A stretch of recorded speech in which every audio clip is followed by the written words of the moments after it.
I live in Holland, the Netherlands, and I've lived here since I was 2. I wasn't born here. I was born in South America, in Suriname, really small country.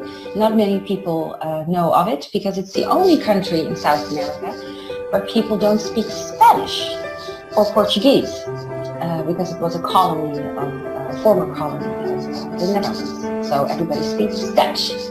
I am a photographer and a writer, so that's how I make my money. Photograph fashion bloggers and people that have creative businesses. And I also write for other people. I have my own blog called meandmrdarcy.com. On my blog I write about life and love and my experiences as a mom, as a mother of 2 boys. For other people, besides that I'm working on an app, working on an online store. I wrote a children's book that we're about to start a crowdfunding.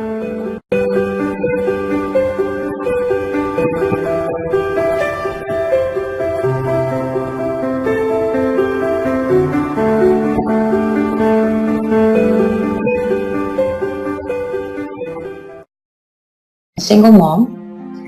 Personally, I don't like the word single because it has this connotation to it, like people immediately go into, oh, that's so sad. Well, depending on what country you live, because in Holland it's not an issue at all, but I know that in India if you say you're a single mom or a sad person, but I don't feel sad at all. But that is the part of my story, because when I became a single mom it was tough because I was sick at that time. I didn't have any source of income. The person that I was with, father of my kids, just left, stopped supporting our family altogether. I had to go on welfare.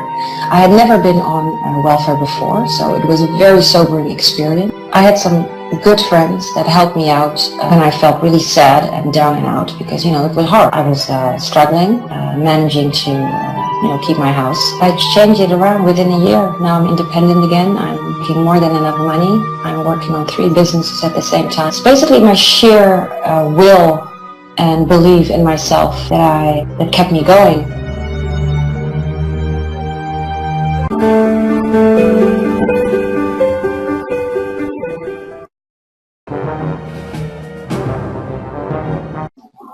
But I just believed in myself. But once you stop being a victim and stop acting like you had nothing to do with it, that you have no control over it, things will turn around.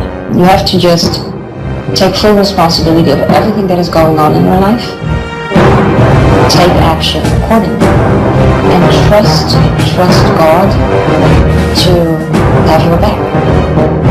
Because she always does, and that's how I did it. I read a lot.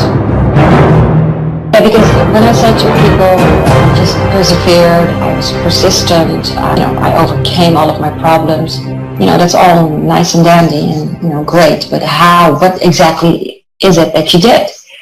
But what I did was I started reading about people that overcame difficult things. And not because I wanted to know about their misery, but I wanted to know what they did for themselves to change it around. So I started reading about people in not similar situations, but in situations that were tough. And what I noticed was that they all read. They read a lot. They learned from other people, and they changed their everyday habits.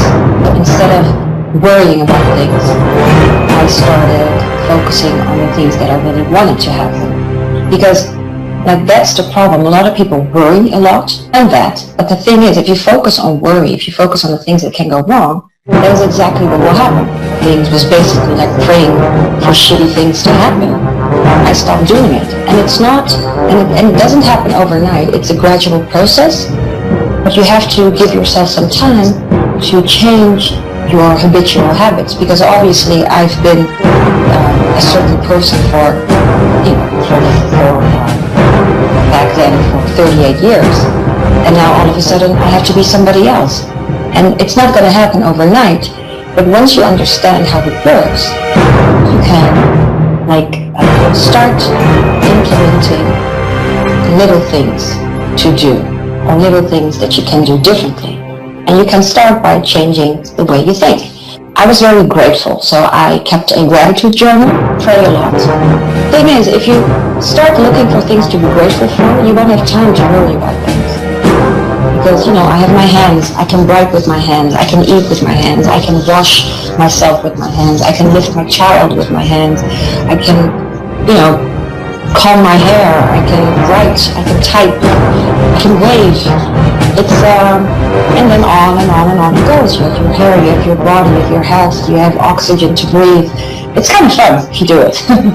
It will lift your spirits. And, so being grateful is probably one of the biggest changes that I applied into my life, and also one of the things that's changed my life within a year. It's faster, because I could immediately see the changes within.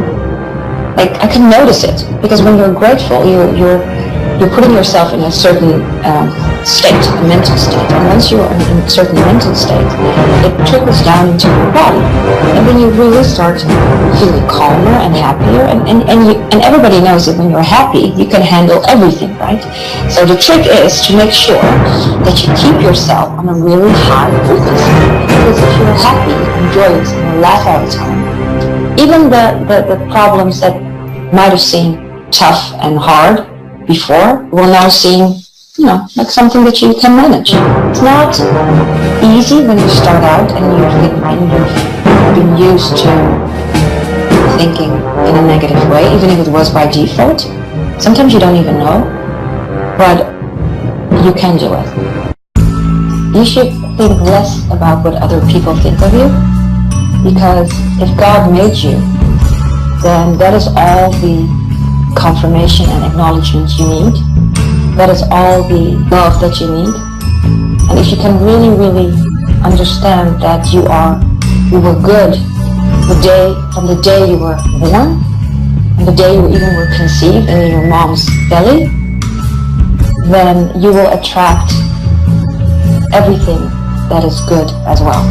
But you have to love yourself first, because if you don't, nobody can love you back. Because what you are is what you will see on the outside.